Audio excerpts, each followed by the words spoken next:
hear about Gwen Stefani? She's Real quick, MAGA can you normalize now. not assuming that don't just because get somebody is how you go edgy in their from youth, they ride for 90s important issues Gwen in Stefani, their right? adulthood? I know Like, faith is the something that is very baddest important to Gwen fucking Stefani, chick but I now really you just have miss the days where she's singing about on the having sex in the Hollow backseat app. of the car. Gwen Stefani is Where dealing with is my backlash from her holoback fans after I know she you're married to partnered Blake Shelton with a now, but- Catholic app called Hallow. You haven't heard of Hallow yet. It's Someone this asked me amazing if I had prayer heard of meditation. Do you want to get closer to God this Lent? and I No, hadn't Gwen thought about it Stefani, since I she want was you to speaking put those on fake the braces show back first, on, but hop in the time popular- machine, and go back to 1994. Damn, dude.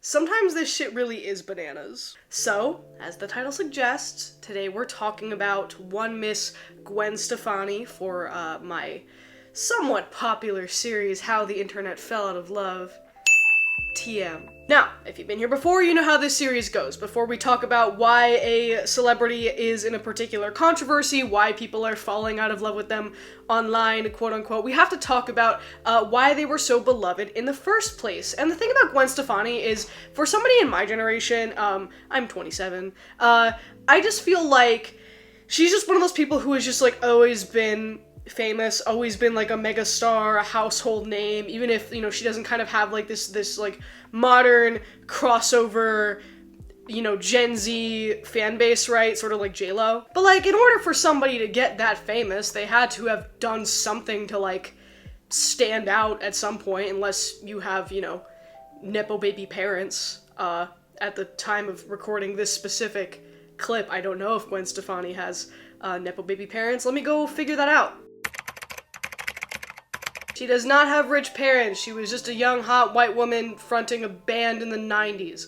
Anyway, for additional context here, I am going to talk to my podcast co-host, Derek, also known as the Drag Detective, because Derek happens to be a massive fan of No Doubt, and we're going to first talk about their significance in the music industry and culture before we get into Gwen specifically. Intro. Oh my god! Who's that?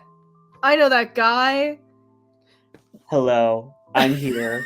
Finally, in a How the Internet Fell Out of Love with video. I've been waiting for this moment. This is my illustrious podcast co-host, Derek, also known as the Drag Detective.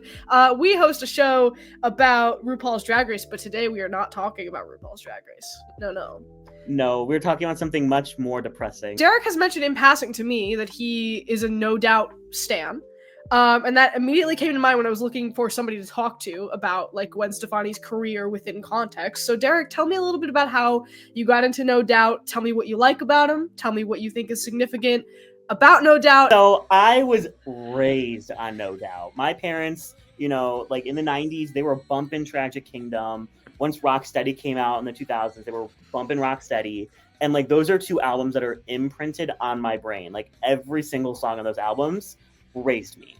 So from a very young age, I thought Gwen Stefani was so cool. I thought No Doubt was so cool. Then when she was coming out with like Hollaback Girl and Cool and Rich Girl, like everything about Gwen Stefani just like spoke to me. Because you have like the little bit of like harder alternative ska rocky elements in No Doubt, which I love. And then the like main pop girl energy, which I love. When you look at her in No Doubt in the 90s, they were coming out with ska music. Like they were coming out with this like weird kind of amalgamation of just sounds that no one else was really making. And so their music, the mixture of ska, the mixture of alternative, the mixture of pop, like it stood out, and they kind of like made their own little lane for a while. And then Gwen, you know, made her own lane again with like the early 2000s where, you know, Lamb was very like 80s pop inspired. And then her next album, Sweet Escape, was its own thing. Like nothing else sounded like the Sweet Escape. It was weird, it was kooky. And I can definitely also personally attest to what Derek is saying here, in the sense that like when I was a kid, the song Sweet Escape was absolutely inescapable. I distinctly remember when American Idol was a thing, there were at least a handful of like 4 or 5 contestants every single year who would try to sing the really fast part in Sweet Escape and then just get absolutely destroyed and get sent home. But she also had Rich Girl, Hollaback Girl, those were on the radio all the time. And so during the 90s and early 2000s, she sort of grew this eclectic fan base. But I think she's just, one of those pop stars that had trouble evolving beyond past that point. I think partially because she's always been a chameleon. She's had no problem taking on these various identities throughout her music, and so that's why this alleged MAGA vibe shift I think is so off-putting to people, and why people are speculating that she perhaps does not have a strong sense of self. And so before we get into the more modern controversy of Gwen Stefani, we of course have to have the cultural appropriation conversation. But before we get there, I want to take a chance today to talk about today's wonderful sponsor, the Paired app. Paired is a relationship care app that you use with your partner to help promote meaningful conversations and practice honest and open communication skills. There are daily questions, quizzes, and challenges that the two of you can take together, with the goal being to improve the overall happiness and success of your relationship. For example, here's a clip of my partner Brian and I playing the You Are Me character traits game, where we were presented a list of traits and have to pick which one of us resembles that trait more closely. Who is more hardworking? I answered Brian, and you answered me. Yeah. I think you're more hardworking than I am. I mean, always, writing your YouTube videos and stuff. I am always doing this. You're just always the Kermit GIF. The Kermit GIF. And then next up, we have sociable. Brian's more sociable, that's true. I mean, you're sociable, but yeah, if I have the option to not go outside, I won't go outside. Anytime there's a situation where we need to ask a stranger for something, it's always it's always me. The questions and quizzes in the Paired app are not only fun and interesting and a unique way to get to know your partner, but they're also backed by relationship therapists. So you might be able to find it as a fun way to celebrate your relationship and get closer, but also possibly navigate a challenge that one of you might not have been comfortable talking about previously. And that is why I am so excited to partner with the Paired app today to give you a special offer. Click my link in the description down below to get a 7-day free trial and 25% off of Paired Premium so you can maintain and deepen your connection with your partner. Again, click my link below. That is a 7-day free trial and 25% off of Paired Premium. And thank you so much to our friends at the Paired app for sponsoring today's video. So back in 2004, Gwen Stefani released a solo album called Love Angel Music Baby, and to promote that album and subsequent tour, she hired 4 Japanese backup dancers, nicknamed Love Angel Music and Baby like the album. During this time, Stefani also styled herself in a way that was heavily inspired by Japanese Harajuku culture, sharing that she gained a fondness and appreciation for that culture when her father traveled to Japan for work and shared stories about his experience. She opened up about this era of her music and her life in an interview with Allure, in which she said that was my Japanese influence, and that was a culture that was so rich with tradition, yet so futuristic with so much attention to art and detail and discipline, and it was fascinating to me. I said, my god, I'm Japanese, and I didn't know it. Her cast of backup dancers also reportedly had a very controversial contract where they were allegedly contractually obligated to only speak Japanese in public, leading to further criticism that she was essentially using them as props on stage. Over the years, I've seen two sides of this argument, one being that white musicians appropriating certain aesthetics for modern audiences is never okay because they're profiting off of a subculture of a marginalized group, and the other being that a lot of Japanese folks actually really enjoyed the Harajuku girls being introduced to Western audiences, and that Gwen didn't necessarily take on this identity during these performances in the sense of trying to pass off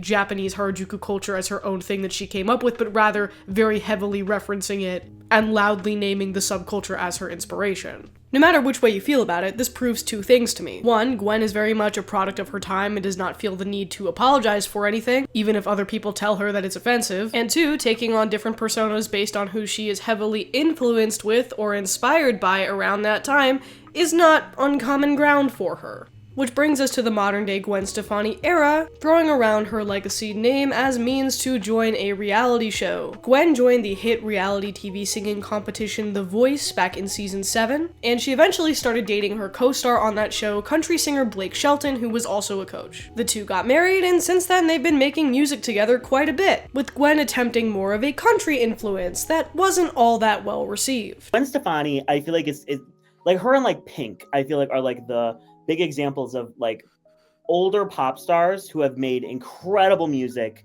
with critical acclaim, changed the landscape of pop, whatever.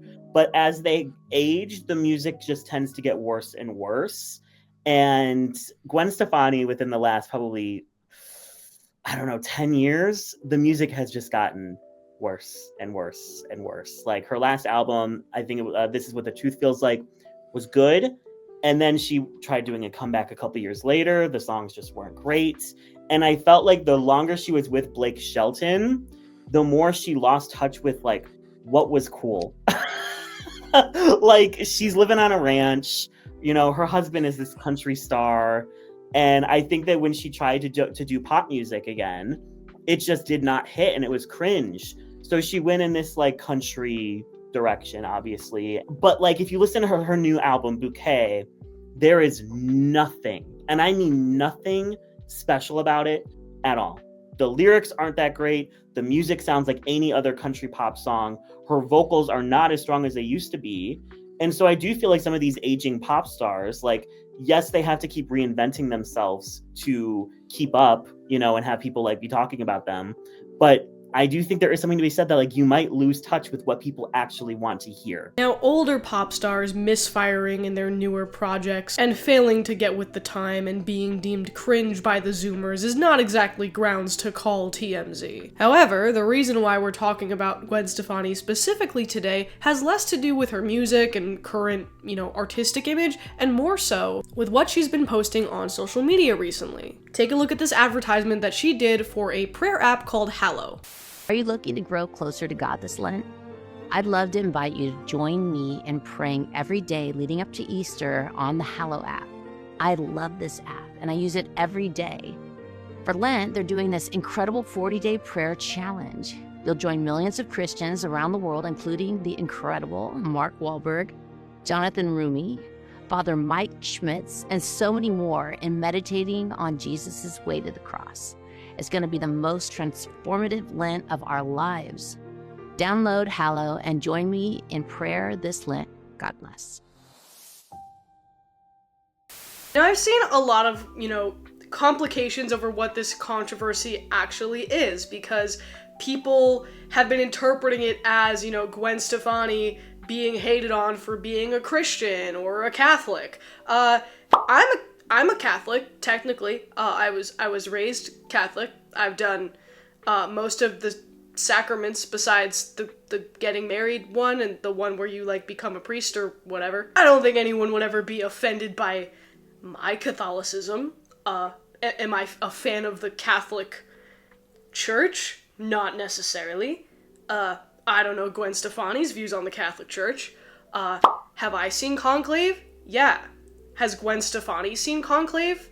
Unclear. I think the concern here is that Gwen Stefani teaming up with a prayer app kind of takes a turn into, like, you know, ultra-right, conservative, Christian or Catholic territory. And there are plenty of folks in my life who identify as spiritual or religious, who don't hold those views, but they are very prominently associated with one another, so let's clear up what the controversy actually is here. So not only is Gwen doing seemingly paid partnerships with this app, but she is also openly praising a guy named Jonathan Roumie, who seems to be one of this app's, you know, major investors or associates, or he's just, you know, he promotes it whenever he's interviewed, basically. Roumie also evidently portrays Jesus Christ in an evangelist television series called The Chosen. And recently, Gwen took to Twitter to highlight one of Roumie's interviews with Tucker Carlson, who is a notorious conservative media figure and ex-Fox News host. Folks have also been pointing out that she follows right-wing personalities such as Candace Owens on Instagram. So again, I think, you know, there's nothing wrong with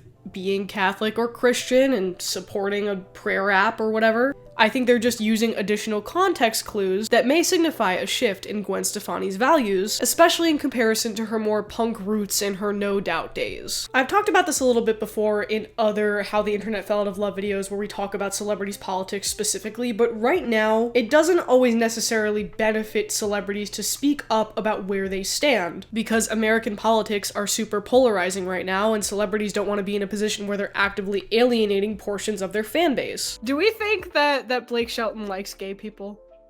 No, I don't think that Blake Shelton likes gay people, but I think his PR team is good enough that they would never let him say that.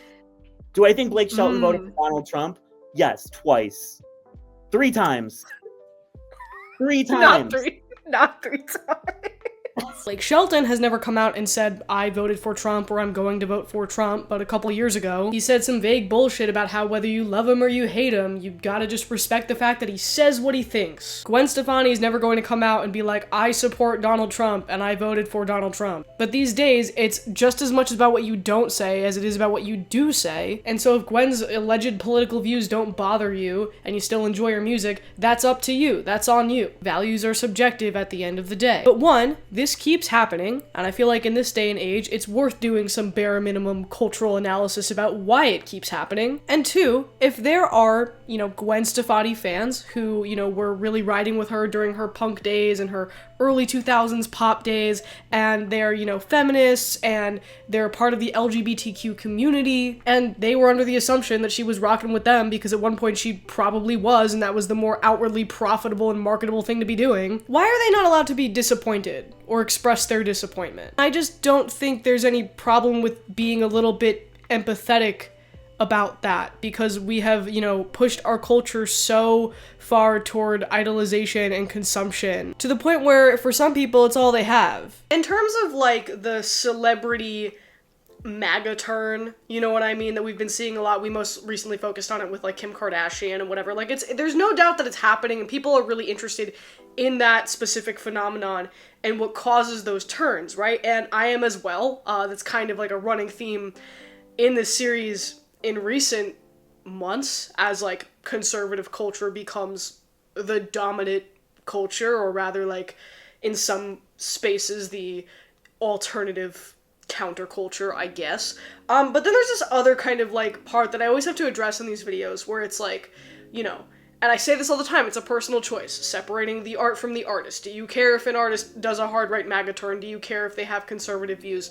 Do you think that like these things can all exist in a vacuum? Do you think that like this is 100% indicative of, her political views even if she doesn't say it? And does any of that matter? What bothers me currently is that I feel like I'm almost being gaslit by the degree to which people will insist it doesn't matter, and yet we're having conversations about it every day. There is a new Kim K heel turn or Gwen Stefani heel turn every single day. Every day we're finding out that like some celebrity who previously had like apolitical or like liberal adjacent views is secretly like a fan of Elon Musk or Tesla, or is down to promote a prayer app in a Tucker Carlson interview. Like shit like this is happening all the time.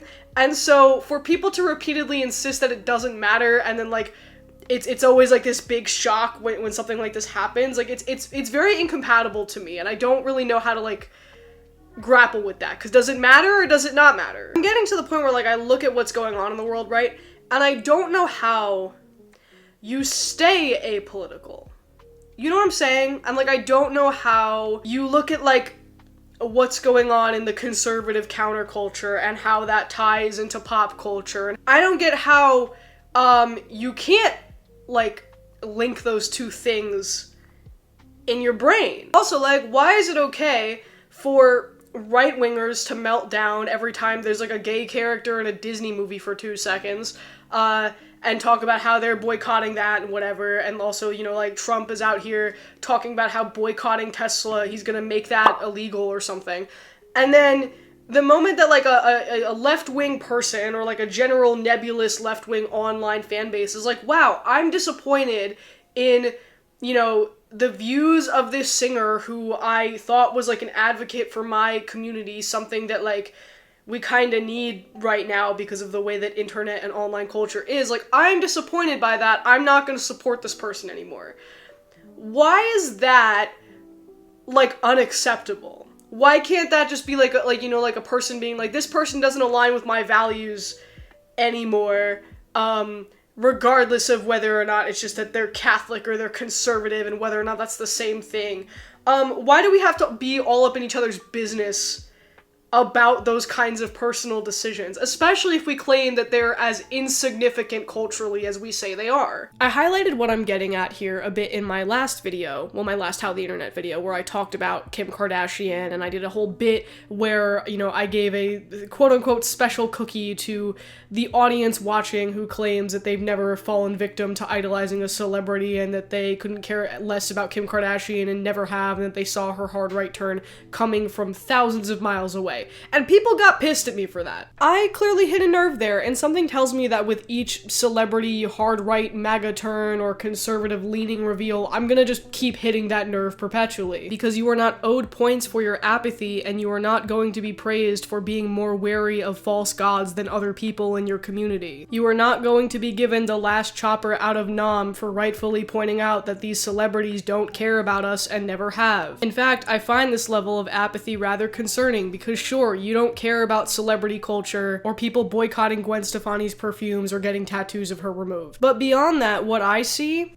are marginalized communities of people online who are upset that they don't fucking have anybody riding out here for them anymore. That it's so easy for some of these famous people to just stand in solidarity with them when they buy their music and make their career possible, and they won't do it. And not only that, but the fact that their allyship is entirely conditional, that they won't publicly show support or advocate for marginalized groups if it doesn't benefit them materially. And if you don't care about that, then that's fine.